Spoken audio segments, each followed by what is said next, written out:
Hello everyone, I hope you are doing well. So आज हमारे साथ है पंकज एंड पल्लवी जो गोस्ट शॉप्स के फाउंडर हैं।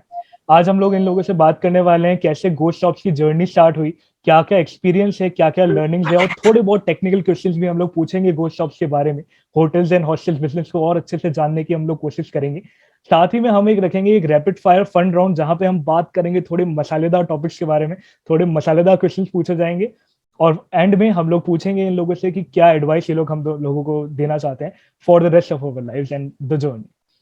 सो welcome Pallavi and Pankaj. It is a great pleasure for me to host you. Thank you so much for taking out time from your busy schedule. Thank you, Jay, for having us. It's a pleasure to be here. Yes, thank you so much, Jay. Okay, so with all your permission, shall we start? Yes, please. Okay. तो हमारा पहला question ये होगा कि ghost shops आज बहुत ही exponentially grow कर रहा है। हर किसी इंडियन ट्रैवलर के दिमाग में ये है कि मुझे गोस्ट शॉप्स की प्रॉपर्टी में जाना है एंड एक बार वहां पे रह के मुझे एक्सपीरियंस करना है। तो हम लोग ये जानना चाहेंगे कि आप दोनों मिले कैसे एंड कैसे आइडिया स्ट्राइक हुआ कि एक हॉस्टल चेन खोलता है। Over to you Pallavi. Okay. So we've been married for the last 11 years. Okay. और 2011 में हमारी शादी हुई थी और 2013 के एंड में हमने गोस्ट शॉप्स को शुरू किया। तो शादी करने के बाद हम अपने फ्रेंड्स के साथ एक यूरो ट्रिप पे गए थे, जहाँ पे हम हॉस्टल्स में रुके। तो हमको बहुत अच्छा लगा, हमें रियलाइज हुआ कि इंडिया में हॉस्टल्स नहीं है। तो वहां से लौटने के बाद मुझे लगा कि हमें ये करना चाहिए, क्योंकि young Indians also deserve to travel on a budget in a safe, hygienic and fun accommodation, rather than कि भाई बजट है तो कॉम्प्रोमाइज करो अपनी सेफ्टी और हाइजीन पे और फन लोग ना मिले, वो गलत है। तो इस थॉट को लेकर के मैंने 2013 में अपना जॉब छोड़ा और फिर गुस्टाफ चालू किया। और 2014 के एंड में पंकज ने भी मुझे ज्वाइन कर लिया। तब पंकज जॉब कर रहे थे, बट फिर हमने इस तरीके से फिर शुरू किया। Sounds great. पंकज सर, जैसे पल्लवी मैम ने बात करी कि सेफ्टी के बारे में बात करी, तो आज सोलो ट्रैवलिंग जो है आज एक नया ट्रेंड बन चुका है। मैं खुद भी बहुत पसंद करता हूँ सोलो ट्रैवलिंग करना एंड मैं फोटो खींच खींच के मैं अपने इंस्टाग्राम पे डालता हूँ। पर जब भी मैं डालता हूँ मेरी कुछ फीमेल फ्रेंड्स है तो वो कहती है कि यार हमें भी सोलो ट्रिप पे जाना है। पर उनके साथ कंसर्न ये है कि कहीं ना कहीं उनके पेरेंट्स थोड़े से ज्यादा कंसर्न है about their security, about their safety, कि यार सोलो ट्रिप पे जाओगे तो रिस्क बहुत है। और इनफैक्ट अगर मैं बात करूँ, मेरे मॉम भी काफी ज्यादा कंसर्न रहते हैं कि यार तू जा रहा है तो तू हमको अपडेट देता रहेगा एक दो घंटे में। तो गोस्ट शॉप्स कैसे प्लान करता है ट्रैवल को सेफ बनाने के लिए for solo travellers, specially the female travellers का जो ग्रुप है जो एस्पायर करती है घूमने जाना, अकेले पूरा एक्सप्लोर करना। तो गोस्ट शॉप्स क्या इनिशिएटिव लेता है? तो एक तो हॉस्टल मॉडल खुद ही एक सोशल मॉडल है। तो जो वो सोलो ट्रैवलिंग का हिचक है कि आप एक स्ट्रेंजर हैं एक नई सिटी में, उस चीज को ऑटोमेटिकली सॉल्व कर देता है। बिकॉज आप जैसे ही एक हॉस्टल में जाते हैं, इवन दो आपने ट्रिप अकेले ली बिकॉज आपके फ्रेंड्स के साथ तालमेल नहीं बैठ पाया या ट्रिप नहीं बन पाई, बट हॉस्टल वो फ्लेक्सिबिलिटी अलाउ करता है कि प्लग इन प्ले आप कभी भी अपनी कम्युनिटी के साथ, एक नई कम्युनिटी किसी भी टाइम पे फाइंड कर सकते हैं, उनके साथ अटैच हो सकते हैं, कनेक्ट हो सकते हैं और नई डेस्टिनेशन एक्सप्लोर कर सकते हैं। And then you walk away with some friendships that you carry for a little longer period of time. So one is the social model itself sort of takes care of you not being a stranger in a new city. Second is that the social model also is a more secure model and a more safe, both from actual safety delivery point of view and from a psychological perception point of view, comfort perception point of view. Because हम सब जब बड़े हुए हैं, हमने सबसे पहले trip जो लिए थे अपनी फैमिली के साथ, ट्रेन के डब्बे में बैठ के हम कहीं ना कहीं एलटीसी में गए थे। तो वो जो ट्रेन का डब्बा था वो हमें याद दिलाता है बहुत ही सेफ एनवायरनमेंट की, जहां पे और स्ट्रेंजर्स होते थे और वो अंकल आंटी कुछ बच्चे वो सब हमारे दोस्त बन जाते थे। And you used to feel comfortable with other strangers in a 4x4 cubicle or a 6x4 cubicle, so that cubicle which is now sort of the cool dome in ghost stops is nothing else but a replacement of that that cubicle that we used to have in our train ka dabba. तो तो वो train का डब्बा psychologically हमें comfort देता है, because वो पुरानी यादों को ताजा करता है और हमारे अंदर इंग्रेन्ड है कि हाँ, जब हम और लोगों के साथ हैं तो हम सेफ फील करते हैं। और सेकेंडली, एक्चुअल सेफ्टी डिलीवरी में भी यही होता है कि अगर आप दिल्ली की मेट्रो ट्रेन देखें तो इवन दो दिल्ली में लोग जब आइसोलेटेड होते हैं तो शायद प्लास्टिक फेंक देते हैं या गंदगी मचा देते हैं, लेकिन मेट्रो में because everyone is eight their best behaviour, just being social with other people brings out the best in everyone. And actually the social pressure of being in a social shared space, it forces people to be at their best behavior, and there is an actual service, there's actual delivery of safety for people. So इसी कारण से मुझे लगता है कि मेरा ये estimate है कि जितना भी मैं हॉस्टल्स में गया हूं और होटल्स में गया हूं और जितना मैंने अपने कस्टमर से भी बात करी है, फीमेल ट्रैवलर्स की परसेंटेज हॉस्टल्स में significantly higher hai as compared to hotels, because women feels more secure while they stay at hostels rather than being totally alone in a private room in a hotel. And I hope we can continue this trend and we can encourage more women to travel. And उसके अलावा बहुत सारे safety features हैं जिन पर हम GoStops as a brand भी focus करते हैं. तो फॉर एग्जांपल हम बहुत ही ज्यादा पर्टिकुलर हैं about the number of CCTV cameras that should be there in every hostel. We have a central team which monitors and reports every single incident, not just from a safety point of view but from any SOP deviation lapse point of view. और उसके अलावा हमारी SOPs में छोटी छोटे elements inbuilt हैं so as to make sure कि हम ज्यादा से ज्यादा अपने guest and particularly female guest को ज्यादा से ज्यादा सेफ फील करा पाए. कि ना सिर्फ हमने एक फीमेल डॉम्स सब जगह पे रखे हुए हैं जहां पे फीमेल ओनली डॉम्स है, तो you can feel more safe with female only with other female co-path travelers, but there is also certain policies in our SOPs where if say a woman traveler is checking into a dorm and there are other stranger men who are maybe from one group, then it may be an awkward sort of a situation given the social setup that is there in India. So at that case we usually go ahead and move that female to a female only dorm or would give her an upgrade to another category. तो ये छोटे छोटे elements हैं जो हमारा concern toward safety of female traveller को दर्शाते हैं और हम उसको बहुत सारे elements across the product and brand में इंप्लीमेंट करते हैं. Wow, that's a great answer and काफी ज्यादा कंफर्टिंग है. ट्रस्ट मी, ये जितने भी आपने फीचर्स बताए, this will go out there and also create a sense of comfort on the parents. And सबसे पहले तो मैं ये आंसर मेरी मॉम को जाके दिखाने वाला हूँ कि यार आपको चिंता करने की कोई जरूरत नहीं है, मैं सुरक्षित हूँ जहाँ पे भी हूँ. सो मूविंग फॉरवर्ड, मेरा आप दोनों से एक इंटरेस्टिंग क्वेश्चन है. आप एक बहुत ज्यादा कॉम्पिटिटिव स्पेस में प्ले करते हो जहाँ पे आप होटल से भी कम्पीट करते हो, जहाँ पे ओयो है, the giant and local players भी है. साथ में आप हॉस्टल से भी कम्पीट करते हो जहाँ पे हॉस्टल एंड हॉस्टलर जैसे और सारी हॉस्टल चेन्स भी हैं. तो मैं आप लोगों से ये जानना चाहता हूँ कि कितना मुश्किल था इन्वेस्टर्स को कन्विंस करना फंड्स लेने के लिए, एंड सबसे ज्यादा मुश्किल सवाल क्या पूछे थे इन्वेस्टर्स ने आप लोगों से, स्टार्टिंग विद पल्लवी मैम. ये पंकज को बोलने दीजिए पहले, क्योंकि इन्वेस्टमेंट इन्हीं का काम है. Okay, Pankaj sir. तो यस तो इन्वेस्टर्स को कन्विंस करना बिल्कुल भी मुश्किल नहीं है, बिकॉज ये जो स्पेस है यूथ हॉस्टल्स का या यूथ होटल्स कह लीजिए, वो बहुत ही बड़ा स्पेस है. There is space for multiple players to act in this particular category and to push this category forward. तो हमारा अनुमान, हमारे एस्टिमेट्स तो सिर्फ ये हैं कि सिर्फ अकोमोडेशन पीस और सिर्फ अगर इंडिया के लिए बिल्ड करा जाए तो भी ये $5 बिलियन एनुअल रेवेन्यू की इंडस्ट्री बन सकती है, कैटेगरी बन सकती है. तो इतनी large category I am sure सिर्फ पंकज और पल्लवी तो नहीं क्रिएट कर सकते, इसके लिए कंपटीशन की जरूरत है. तो so hence at the pretext of competitors convincing investor was not at all difficult. In terms of क्या सवाल इन्वेस्टर्स ने पूछे और क्या इंटरेस्टिंग सवाल, आई थिंक सबसे इंपॉर्टेंट सवाल तो यही होता है कि ऐसा क्या यूनिक है GoStops में कि वो ये ये कैटेगरी को आगे ले जा पाएगा और ये कैटेगरी में इन्वेस्ट करने पे बहुत सॉलिड यूनिक प्रोपोजिशंस इस्टेब्लिश कर पाएगा, मोड्स इस्टेब्लिश कर पाएगा। तो उसमें मेरा यूजुअली जवाब यही रहता है कि हम एक फुल स्टैक ऑपरेटर हैं, हम एक फ्रेंचाइजी प्लेयर नहीं है। वो फुल स्टैक ऑपरेटर होना मतलब कि हम पूरा का पूरा कस्टमर एक्सपीरियंस को ओन करते हैं। हम किसी थर्ड पार्टी पे रिलाय नहीं करते कि वो हमारे कस्टमर को कुछ एक्सपीरियंस हमारे एसओपीज के हिसाब से दे। क्योंकि आप एक नया कैटेगरी बना रहे हैं, एक नया ऑल्टरनेटिव बना रहे हैं फॉर एन एग्जिस्टिंग कस्टमर जो अभी की ऑप्शन से त्रस्त है। क्योंकि आज की डेट में अगर कस्टमर को 1,000 रुपए से कम में, जो यूथ का बजट है उसमें अगर अकोमोडेशन चाहिए तो बहुत ही घटिया क्वालिटी की अकोमोडेशन उसको मिलती है और उस वजह से उसके ट्रिप्स बहुत ही बेकार होते हैं।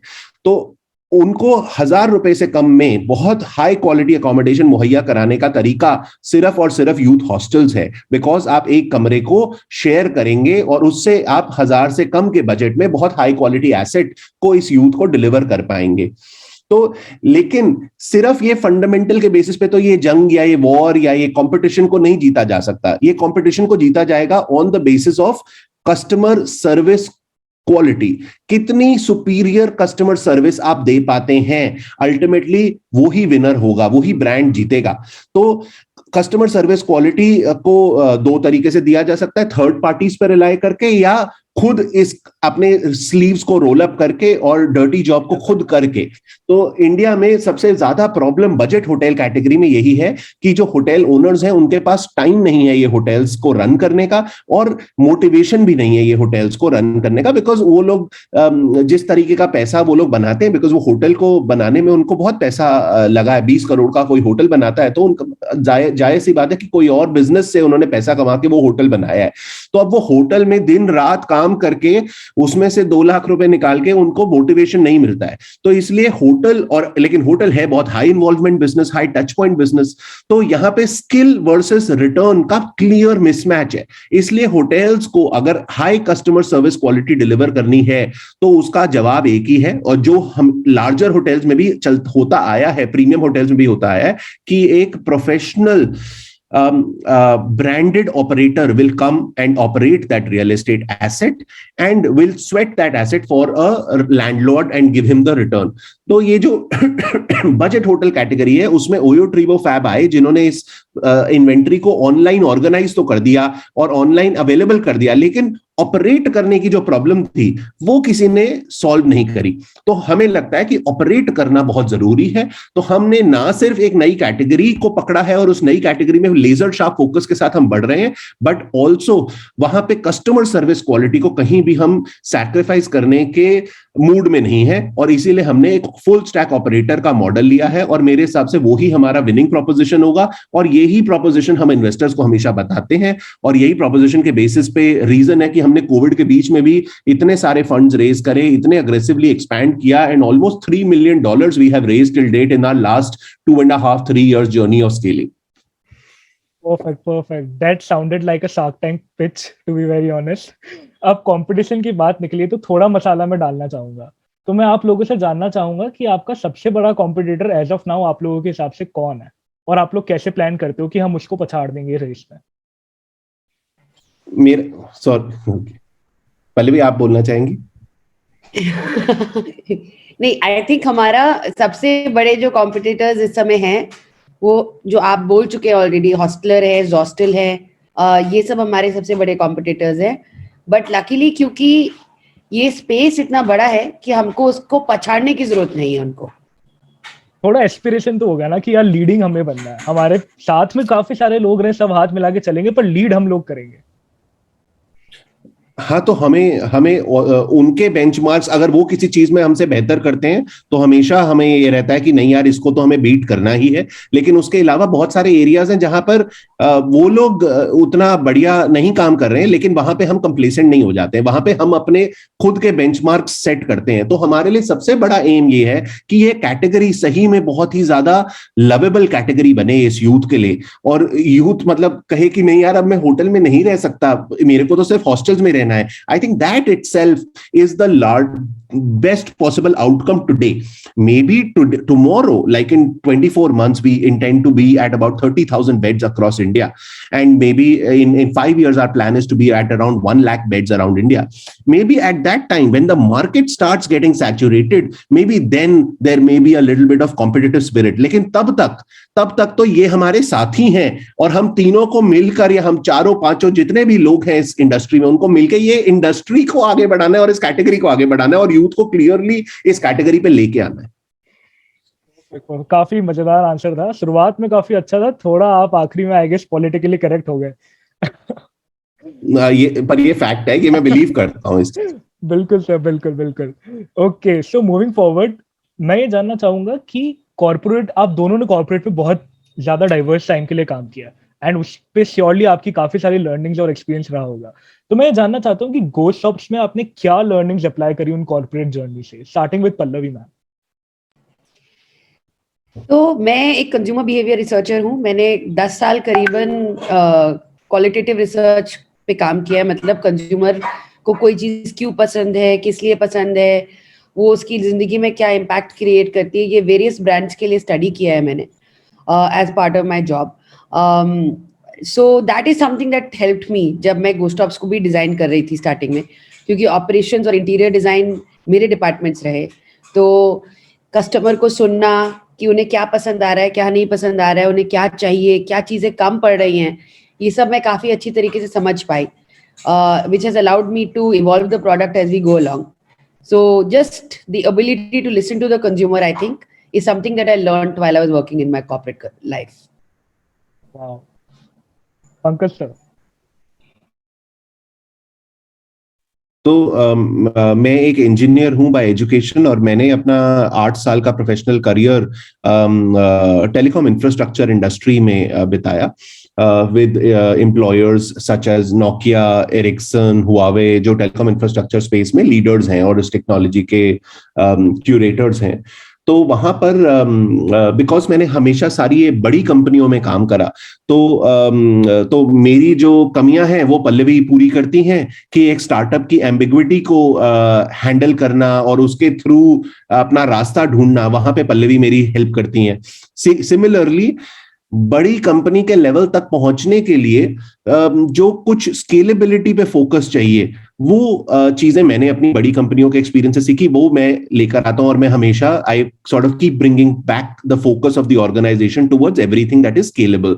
तो फाइनेंस एक एरिया है जो शुरू से मैंने संभाला है, उसको बहुत प्रोसेस ओरिएंटेड, कंप्लायंट रखा है. बिकॉज आप कुछ भी किसी भी तरह की कंपनी से शुरू कर लें और बाद में जब आप स्केल करना शुरू करते हैं तो आपको पता चलता है अरे आपके तो कंप्लायंसेस इन ऑर्डर नहीं है, या आपका लीगल स्ट्रक्चर ठीक नहीं है, या आपने जिस तरीके से गवर्नेंस बनाई है कंपनी की वो ही स्केलेबल नहीं है. तो फाइनेंस को मैंने बहुत अच्छे से रखा है शुरू से, and I am very proud of that. And technology is another area जिसके थ्रू हम स्केलेबिलिटी को ड्राइव करते हैं. तो while Pallavi and the entire team is very clear that we want to be a full stack operator, and we are going to solve all the hurdles that will come in our way, but technology has a critical role to play in solving all of these at a large scale if you really want to scale this to 100,000 beds.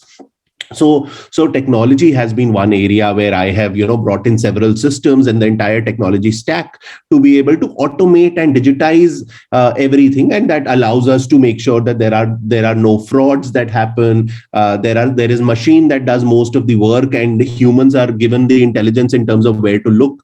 So these are the two areas that I look at, and they are essentially aligned to driving scalability or keeping a focus on scalability across the organization. Wow, that's a pretty great answer. And hotel industry के बारे में sir एक चीज है कि यहाँ पे जो फिक्स्ड एसेट है, जो कैपिटल एक्सपेंडिचर है, वो बहुत ज्यादा है. तो मैं ये जानना चाहूंगा कि गोस्ट शॉप्स कैसे मैनेज करता है इतना केपेक्स को मैनेज करना, क्योंकि ये चीज जो है वो बहुत ही ज्यादा रेगुलर फंड्स मांगती है, वो भी एक ह्यूज अमाउंट में. तो वो चीज कैसे मैनेज होती है, ये मैं जानना चाहूंगा. तो ये एसेंशियली हम लोग एग्जिस्टिंग होटल्स को कन्वर्ट करते हैं हॉस्टल्स के अंदर, तो हमारा केपेक्स उधर ही रिड्यूस हो जाता है, क्योंकि होटल्स तो ऑलरेडी बने हुए हैं. मोस्टली वो रनिंग होटल्स होते हैं जिसके अंदर प्राइवेट रूम्स है, किचन है, रेस्टोरेंट है. हमको जो करना होता है वो डॉर्मेट्रीज बनानी होती हैं, और कॉमन एरियाज बनाते हो, क्योंकि कॉमन एरियाज जान है हमारे हॉस्टल्स की, अगर आप हमारे हॉस्टल्स में रुके तो आप ये जानते हैं। तो वो उसी के अंदर हमारा मेजर इन्वेस्टमेंट आता है, जो कि बहुत बड़ा इन्वेस्टमेंट नहीं है, क्योंकि हम ब्राउनफील्ड एसेट्स लेते हैं जो कि एग्जिस्टिंग होटल्स हैं, तो हमें बहुत कम मात्रा में इन्वेस्टमेंट करना पड़ता है। तो it is in fact quite asset light. और इनिशियली हम लोगों ने बहुत सारे केसेस के अंदर franchisee owned company operated model किया, मतलब लैंडलॉर्ड खुद ही अपने एसेट में हमारे लिए ये ट्रांसफॉर्मेशन केपेक्स डाल देते हैं और उनको एक रिटर्न मिलता है इस इन्वेस्टमेंट के लिए जब हम उनके साथ डील साइन करते हैं। और आगे चल के भी हम काफी हद तक इसको फॉलो करेंगे। तो एक लैंडलॉर्ड है जिनका होटल खुद का है, उन्होंने ऑलरेडी प्राइवेट रूम्स के हिसाब से उसको सेटअप किया हुआ है। अब हम आपके आके कहते हैं कि कुछ रूमों में आप डॉर्मेट्री डाल दीजिए और कुछ कॉमन एरियाज के अंदर आपको इन्वेस्टमेंट करके state of the art common areas बनाने हैं। फूड टेबल हो गया, पूल टेबल हो गया, होम थिएटर सिस्टम हो गया, कोवर्किंग एरियाज हो गए, इन सब में आप पैसे लगा दिए और इसका रिटर्न आपको हम 10 साल तक देते रहेंगे। तो लैंडलॉर्ड्स खुद भी डाल देते हैं इसके अंदर। कोविड के बाद ऑब्वियसली थोड़ा कम हुआ ये, क्योंकि हॉस्पिटैलिटी ने काफी सफर किया कोविड में। तो अभी हम लोग बहुत ज्यादा हद तक खुद करते हैं ये ट्रांसफॉर्मेशन केपेक्स का इन्वेस्टमेंट, बट आगे चल के धीरे धीरे लैंडलॉर्ड्स खुद करने लग जाएंगे, क्योंकि उसके वजह से बहुत लुक्रेटिव डील हो जाती है। Perfect perfect. तो मैम जैसा आपने कहा कि कोविड के चलते ट्रैवल रिलेटेड सारे बिजनेसेस ने काफी सफर किया, तो पंकज से मैं ये जानना चाहूंगा कि एज ऑफ नाउ क्या फाइनेंशियल पोजीशन पे खड़ा है गोस्ट शॉप्स, एंड आने वाले टाइम में क्या कोई बहुत बड़ा सरप्राइज हमें दिख सकता है, कोई बहुत बड़ा बूम दिख सकता है गोस्ट शॉप्स की तरफ से? तो कोविड में यस, हॉस्पिटैलिटी और ट्रैवल इंडस्ट्री ने बहुत सफर किया, लेकिन लेकिन जितना सफर किया आई थिंक उतना ही रिवेंज के साथ लोगों ने उतना ही ज्यादा तेजी से ट्रैवल किया after every single lockdown. So every lockdown while people were contained in their houses, लेकिन जब उनको छूट मिली और जब पॉजिटिविटी रेट लो हुआ तब लोगों ने उतने ही दबाकर ट्रैवल किया सब जगह। तो उसने और उसमें यूथ सबसे आगे था, और यूथ ने तो लॉकडाउन के बीच में भी अपनी रिस्पॉन्सिबिलिटी टुवर्ड्स एल्डर्स और एंड देयर फैमिली को निभाया बाय सेइंग कि अरे सबसे ज्यादा वल्नरेबल तो मेरे पेरेंट्स और एल्डर्स इन द फैमिली हैं, तो मैं अगर उनके आसपास ना रहूं तो सबसे बेहतर चीज है, एक लेवल ऑफ फॉल्ट लोअर हो जाता है। तो उन्होंने बल्कि अपने जो घर थे दिल्ली, बॉम्बे, बैंगलोर में, उनको छोड़ के रादर कि वो होम टाउन जाते, वो लोग पहाड़ों में चले गए और पहाड़ों में बायो बबल के अंदर उन हॉस्टल्स में रह के वर्क अवे फ्रॉम होम किया, जिसने हमारे बिजनेस को बूस्ट किया लॉकडाउन के दौरान भी। और उसके अलावा it also sort of made us appreciate the youth more, कि वो सिर्फ एक कूल जनता नहीं है, वो एक बहुत रिस्पॉन्सिबल जनता भी है, जो सोशल कॉन्स्ट्रक्ट्स और गिल्ट से अपने आप को दबाती नहीं है, बट बहुत clearly fundamental first principle thinking जनता है, और वो सोचती है कि हाँ यार, इस सिचुएशन में सही चीज ये है कि मैं अपने पेरेंट्स से दूर रहूं। तो ये है। और इसके अलावा आज की सिचुएशन हमारी बहुत अच्छी है, बिकॉज कोविड में हमने रेजिलियंस दिखाई, और हमने कोविड जैसे घातक समय जो हमने एक मतलब I think once in a lifetime we see such a big catastrophe, right, and we have seen it through for the last 2 years, लेकिन उस कैटास्ट्रोफी में भी हमने अपॉर्चुनिटी ढूंढी, और वो अपॉर्चुनिटी थी कि this is a great time to build supply. तो हमने बहुत तेजी से अपना सप्लाई को एक्सपैंड किया, और आज हम 2500 बेड्स पे हैं across India, and we are India's biggest hostel chain by the number of beds that we have. We host maximum number of people every single month, and we are expanding rapidly at about 300 beds every month. And by June, we hope to be able to conclude our Series A, which will be a $15 million round. And that will take us from 4,000 beds as of June to about 31,000 beds over the next 24 months. So we are on an aggressive warpath towards creating this category at scale in the country. And and we will leave no stone unturned.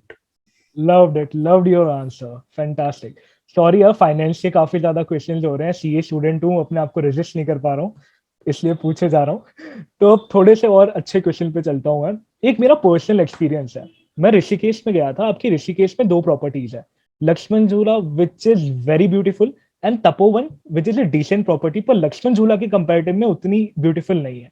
तो मैं ये personally पूछना चाहूंगा कि आपको ऐसा नहीं लगता कि यार एक प्रॉपर्टी अगर सेम टाउन में 2 प्रॉपर्टीज है, एक प्रॉपर्टी ज्यादा अच्छी है तो कहीं ना कहीं दूसरी प्रॉपर्टी को एक ड्रॉबैक फेस करना पड़ेगा? क्योंकि पर्सनली अगर मैं बुकिंग करा रहा हूँ तो मैं 10 दिन वेट कर लूंगा लक्ष्मण झूला वाली प्रॉपर्टी के लिए, तपोवन को नहीं करवाऊंगा फॉर द टाइम भी।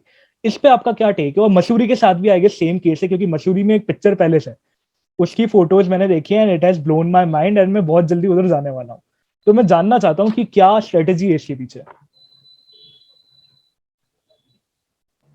आई थिंक एसेंशियली इसका यही है कि कुछ प्रॉपर्टीज जैसे जैसे नई है हमारी लक्ष्मण झूला वाली property, okay, it is a beautiful property. वहां से व्यूज गंगा जी के हैं, कॉमन एरियाज बहुत बड़े हैं, बहुत सुंदर है।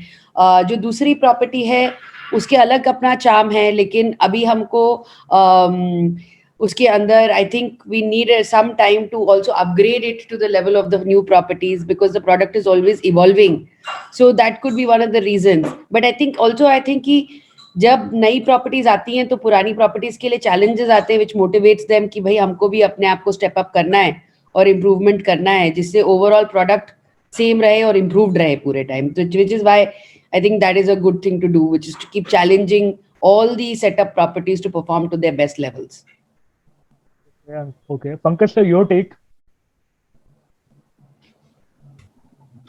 तो इसमें टेक यही है कि जब आप नई प्रॉपर्टी खोलते हो तो आपने पुरानी जितनी भी प्रॉपर्टीज खोली उन सबकी लर्निंग्स को लेकर आप वो नई प्रॉपर्टी बनाते हो। तो अब जाहिर सी बात है कि नई प्रॉपर्टी हमेशा पुरानी प्रॉपर्टी को आउट परफॉर्म करेगी। लेकिन अब इसको दो तरीके से देखा जा सकता है कि अरे बिकॉज मेरी पुरानी प्रॉपर्टी में ऑक्यूपेंसी कम हो जाएगी तो इसलिए मैं नई प्रॉपर्टी ना खोलूं, जो होता नहीं है। Because like I said the market is too big. Rishikesh में आज की डेट में I should actually be opening about 10 properties. There is so much demand in that center. Same in Mussoorie, same in Goa. If I was building for a market that was so small where I had to only open one hostel in every city, then I don't think I need $3 million or $15 million for it, right? So the market is large. Now, the thing is to think, कि आप अपनी mental orientation कैसी रख रहे हैं और vision कैसा रख रहे हैं। क्या आप ऐसा कर रहे हैं कि नहीं just because मेरी यहाँ पे investment हुई है ऋषिकेश में और अब मैं और इंप्रूव्ड बेहतर प्रॉपर्टी को ना खोलूं, नहीं तो मेरी पहली की प्रॉपर्टी में डैमेज होगा, या मैं बोलूं कि नहीं मैं नई प्रॉपर्टी खोलता हूं और देखता हूं कस्टमर कैसे रिस्पॉन्ड कर रहा है, so that it gives me the push to even improve my earlier properties and to really up the benchmark in terms of what is the expectation of the youth from youth hostels as a category. So I feel it is a good change to keep on improving the standard of properties that you open, and it should push your earlier properties also to further improve both in terms of infrastructure and in terms of service delivery. Perfect. That's a really insightful answer. Furthermore, मैं ये पूछना चाहूंगा, आपने आज तक कोई property shut down करी है या उसके ऑपरेशंस बंद किए हैं? क्योंकि आई गेस एक मैक्लोडगंज की आपकी प्रॉपर्टी थी, वो कुछ दिन पहले जब मैं विजिट करने जा रहा था मैंने सोचा एक हफ्ते बाद बुकिंग कराता हूँ, पर तब तक वो प्रॉपर्टी डीलिस्ट हो गई थी। तो क्या फैक्टर रहते हैं कि वो प्रॉपर्टी डीलिस्ट हो जाती है, या जानना चाहूंगा मैं। Starting with Pankaj sir. Sure. So basically the reason for usually delisting a particular property is if we are not able to maintain good service quality in that particular center. तो हमारा एक स्ट्रिक्ट रिव्यू मैकेनिज्म है जिसमें हम एक system use करते हैं जिसको ORM बोलते हैं, ऑनलाइन रेपुटेशन मैनेजमेंट सिस्टम बोलते हैं, जिससे हम सभी ऑनलाइन चैनल से लोग हमारे अलग अलग प्रॉपर्टीज के बारे में क्या बोल रहे हैं उसको गैदर करते हैं और उसके ऊपर सेंटिमेंट एनालिसिस करते हैं और एक globally acceptable service quality scoring methodology है जो सारी सर्विस कंपनियां इंक्लूडिंग एप्पल मॉनिटर करती हैं, जिसको NPS बोलते हैं, नेट प्रमोटर स्कोर बोलते हैं। तो वो नेट प्रमोटर स्कोर को हम वीक ऑन वीक मॉनिटर करते हैं सेंटर बाय सेंटर और देखते हैं कि कहां पे NPS में प्रॉब्लम्स आ रही है, because NPS is the voice of the customer. अगर कस्टमर अनहैप्पी निकल के जा रहा है, हो सकता है आपका रेवेन्यू सेम है और रेवेन्यू आपका अच्छा हो रहा है, लेकिन कस्टमर अनहैप्पी जा रहा है, विच मींस वो वापस नहीं आएगा, तो ये बेकार का धंधा है। तो जहां पे भी एनपीएस में प्रॉब्लम्स आती हैं और हम फिक्स करने की कोशिश करते हैं और वो फिक्स नहीं हो पाता, हो सकता है बिल्डिंग की वजह से, हो सकता है फ्रेंचाइजी पार्टनर की वजह से, हो सकता है कुछ और लिमिटेशंस हो उस पर्टिकुलर जगह की, तो उन रीजंस की वजह से देन हम एज अ ब्रांड एनपीएस पे कॉम्प्रोमाइज नहीं कर सकते। तो जहां पे भी फिर एनपीएस नहीं मेंटेन हो पाता तो हम वहां पर क्लोज करते हैं। तो यही एक रीजन था मैक्लॉयडगंज की प्रॉपर्टी को भी शट करने का। But now will be back with two, not one but two, and double the size of that McLeodganj property in McLeodganj. I think another 2-3 months that those two properties should open, and the service quality will be at par with a Lakshman Jhula or a Picture Palace property. Okay, so now I have got one more location in my bucket list. You are going to make my pocket very loose, man. No, we hope that we will bring the prices further down and we will be very easy on your pocket. That's perfect. That's good for me. So moving forward, this marks the end of our general and technical round. The answers were very, very insightful and I loved. And now हम लोग start करते हैं अपने rapid fire round से. And पहला question मेरा रहेगा, थोड़ा मसाले वाला question है. आप दोनों की सबसे favorite property कौन सी है Ghost House में से आज तक की? सिर्फ एक आपको बतानी पड़ेगी. पल्लवी, वो प्रॉपर्टी विजिट करी, वो जरूरी है कि वो प्रॉपर्टी विजिट करी हो? नहीं सर, मतलब पूरा की पूरा ग्रुप में से आपकी एक प्रॉपर्टी कौन सी ऐसी है जो फेवरेट है, जहां पे आप स्टे करना प्रेफर करोगे? हाँ, तो मेरे लिए वो पिक्चर पैलेस है। एक्सपेक्टेड। पल्लवी? मेरे लिए बनारस वाली मेरी पहली property. Wow, that's great. Second question is how you will define your journey in 3 words? मेरे लिए it's been exciting, fulfilling and very very meaningful. Open. I think मेरे लिए भी exciting, fulfilling and rewarding. Perfect. So the best and the worst thing of managing hostels? The best thing is I get to see young people have fun. And the worst thing is I don't get to travel on my own so much. अब ये तो common answers हैं, अब इस पे आप दोनों से नहीं मांग सकते हो। और तुम चीटिंग नहीं कर सकते हो। हाँ, ऐसे नहीं सर, आपको कुछ यूनिक तो देना पड़ेगा ना। अरे अब मैं यूनिक कहाँ से निकाल के दूं? अच्छा, नेक्स्ट वाला तुम कर देना पहले। तो best, I think best thing, अगर मेरे को कुछ ऑल्टरनेटिव देना है तो एक मेरे लिए पर्सनल मोटिवेशन बेस्ट ये है कि ये बहुत ही लार्ज अपॉर्चुनिटी है, so that is one of the best thing that we are doing something very exciting and is large in size, and worst thing is that is that it takes a lot of it takes a lot of your bandwidth, heart, blood, and sweat. But I think that is true for every single business. So her problem को solve करने में खून पसीना तो बहता है. Okay. So next question is the best advice which you have got that changed your whole life. अब पहले पंकज बोलेंगे इसको. Yes. Best advice that changed my whole life. Well, मेरे लिए best advice था that came from Pallavi's mama mami, और they were our first family investors जिन्होंने हमें seed fund दिया to start this business. तो उन्होंने I think पता नहीं माइकल एंजेलो का था या लियोनार्डो डा विंची का स्टेटमेंट था which said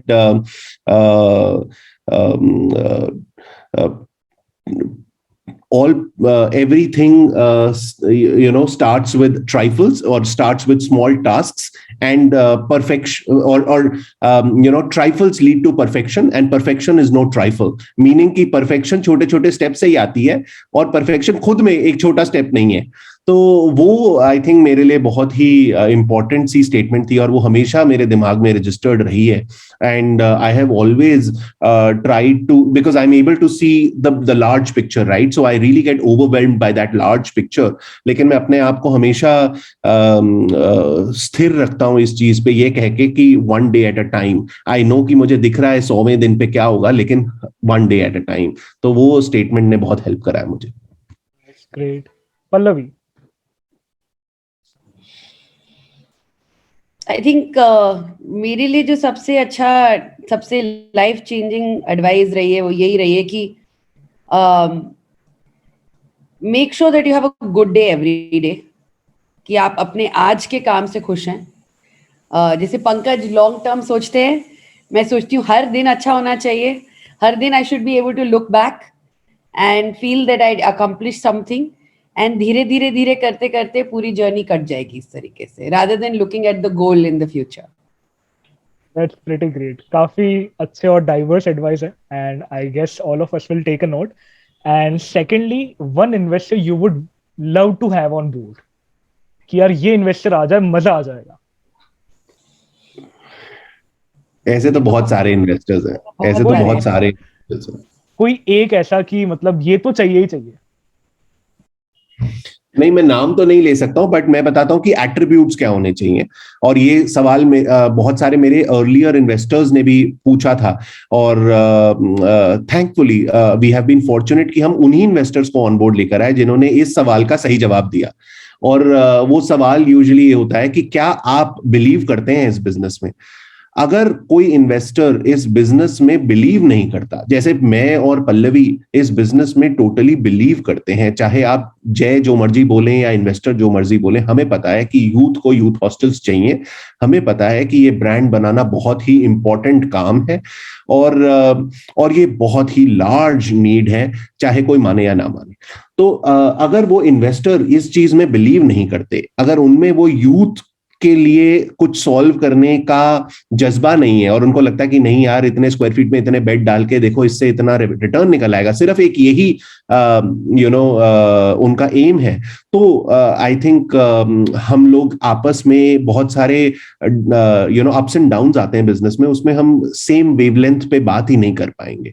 तो वो बहुत इंपॉर्टेंट होता है। तो उसके लिए यूजुअली क्या रहता है, एंजल इन्वेस्टमेंट फेज पे तो ये बहुत आसान होता है to have a personal connect with the investors and see whether they believe in the business और नॉट। लेकिन जब आप लार्जर इंस्टीट्यूशनल फंड रेजेस करते हैं, तो वहां पे इंपॉर्टेंट ये हो जाता है to see the kind of investment thesis that your investors have or your funds have. So for us, it is very important to have a fund which is consumer focused, which understands the nuances of a consumer category or a consumer cohort, कि यार उनकी daily जिंदगी के 24 घंटों को बांट के देखिए तो सही कि वो हर घंटे में करता क्या है, या उसके महीने की पूरी सैलरी को बांट के देखिए तो सही कि लैंडलॉर्ड और खाना पीने के बाद उसके बेचारे के पास बचता क्या है।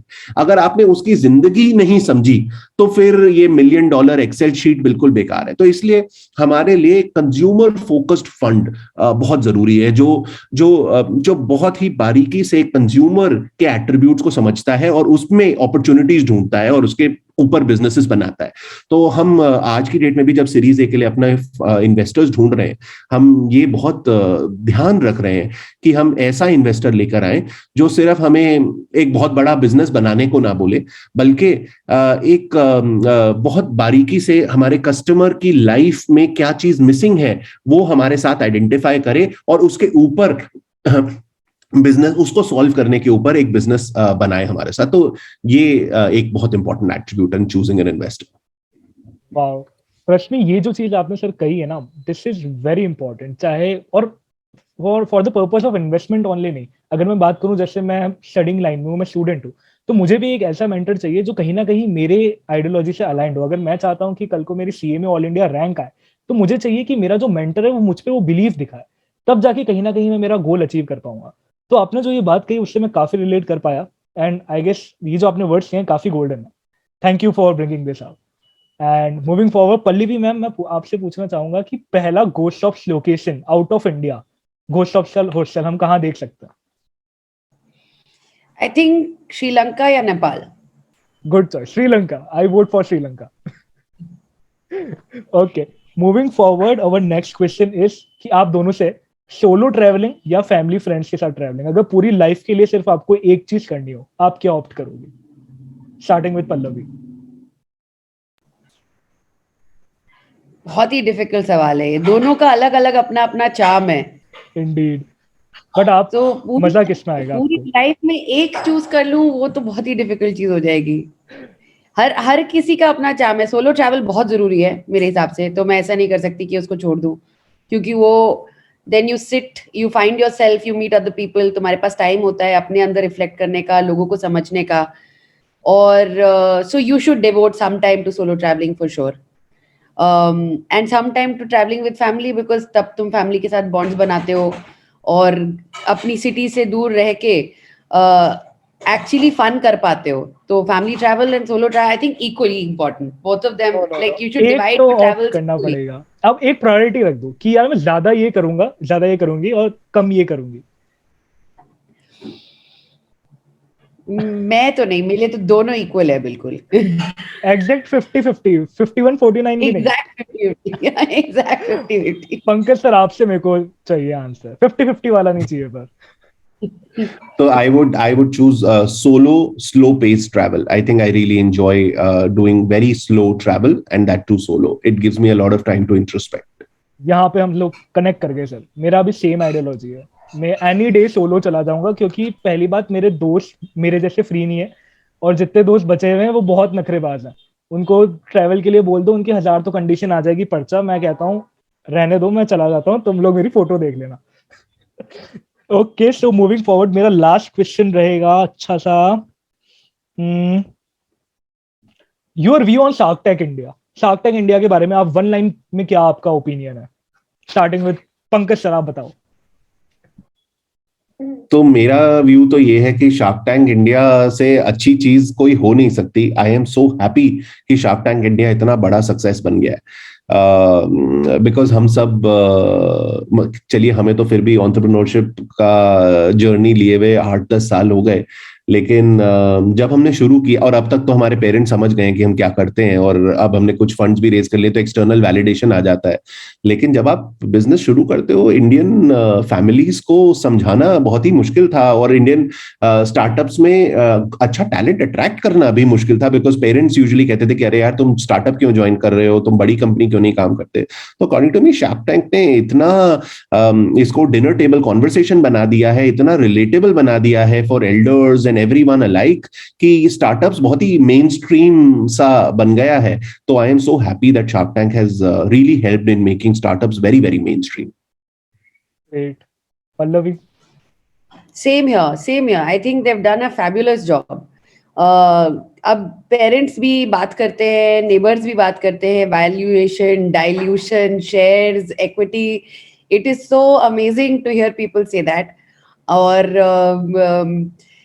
the fact that somebody is willing to back your dreams allows more people to dream. और इंडिया इतनी वास्ट कंट्री है, इतनी सारी अपॉर्चुनिटीज है, इतने सारे नीड गैप्स हैं, और इतने सारे यंग क्रिएटिव लोग हैं कि डेफिनेटली एंटरप्रेन्योरशिप को बढ़ावा मिलना चाहिए था। और इतने मतलब एंटरप्रेन्योरशिप फेयर्स होते रहते हैं, सब कुछ होता रहता है, लेकिन nothing impacted like Shark Tank. National television पे आके सब लोग बिल्कुल glued to it, allowing people to dream a lot more. In my opinion also Shark Tank India ने काफी ज्यादा रिवॉल्यूशन लाया है हमारे पेरेंट्स की थिंकिंग में भी, और हम लोगों को भी कहीं ना कहीं सोचने पे मजबूर किया है कि यार जॉब तो ठीक है, लाइफ ठीक है, सीए बन जाएंगे, सब कुछ हो जाएगा, बट कहीं ना कहीं एक साइड हसल जरूर होनी चाहिए, क्योंकि आप कुछ बड़ा बनाओ ना बनाओ, आप सीख बहुत जाओगे, और वो लर्निंग आपको it can take you places. This is what I have personally learn. So this marks the end of our rapid fire round, and we are close to the conclusion of our episode. And lastly, मैं आप लोगों से यही बोलना चाहूंगा कि you have been an amazing guest. आप लोगों ने जितना इंसाइट यहाँ पे शेयर किया है, जितनी आपने अपनी एनलाइटमेंट हम लोगों को दी है, आई गेस उसको हम लोग आगे लेके जाएंगे, एंड काफी ज्यादा अच्छे एक वाइडर ऑडियंस पे ये चीज पहुंचेगी। लास्ट में मैं बस एक छोटी सी चीज ये पूछना चाहूंगा कि क्या एडवाइस आप देते हो बडिंग एंटरप्रेन्योर्स को, मेरे जैसे लोगों को जो स्टूडेंट्स हैं, जो जॉब कर रहे हैं, क्या आप एडवाइस देना चाहोगे एक overall, starting with Pallavi? I think the only advice I can give is कि कुछ ऐसी चीज करो जिसको सॉल्व करने का बहुत मन हो, क्योंकि एंटरप्रेन्योरशिप की जर्नी बहुत डिफिकल्ट रहती है। स्टार्टिंग में कुछ नहीं कमाते हो, इनफैक्ट अपनी सेविंग लगाते ही हो। जॉब में तुम 10 घंटे 9 घंटे काम करके घर आ जाते हो, एंटरप्रेन्योरियल जर्नी में 16 17 घंटे काम करते हो एक दिन के अंदर, बस सोने का ही टाइम होता है, वो भी थोड़ा बहुत। तो इसके अंदर एक ऐसी चीज को, ऐसे आइडिया पे काम करो जो तुम्हें सोने नहीं देता।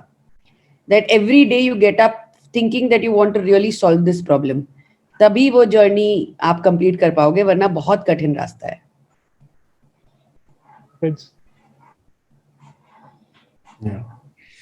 और मेरी एडवाइस तो मैं सभी सेशन में सेम एडवाइस देता हूँ जो ये है कि मेरी एडवाइस और किसी की भी एडवाइस मत सुनो, सिर्फ अपने आप की सुनो. वो सबसे इंपॉर्टेंट चीज है. बिकॉज मैं जो भी बोल दूं, जो मेरे लिए वर्क करा वो जरूरी नहीं है वो आपके लिए काम करे. जो मेरी सच्चाई है वो जरूरी नहीं है कि वो आपकी सच्चाई है. और वो पल्लवी ने जो एडवाइस दी उससे बिल्कुल क्लियरली लिंक्ड है. बिकॉज अगर मैंने जो करा आप वही करने की कोशिश करेंगे, अगर आपके अंदर वो उसके लिए उतनी स्ट्रॉन्ग इमोशंस नहीं है, अगर वो चीज आपको इतनी हैप्पीनेस नहीं देती, तो ना तो आपको फुलफिलमेंट मिलेगा ना आपको सक्सेस मिलेगा. तो इसलिए किसी को भी चेज मत करिए, किसी की भी एडवाइस को चेज मत करिए, सब आप ही को बियर करना है. तो इसलिए प्लीज अपनी सुनिए. You have to stay true to yourself. That is the most important advice. Perfect. Loved it. I loved interacting with you both. आप लोगों के इनसाइट्स, आप लोगों की एडवाइस, आप लोगों ने जितना भी हम लोगों को नॉलेज ट्रांसफर किया है, this is commendable. Thank you so much again for taking out time from your busy schedule. It was a pleasure hosting you. Thank you, Jay, for giving us the opportunity. Yeah, it was a pleasure interacting with you. Thank you so much. The pleasure is all mine. So this marks the end of our interview.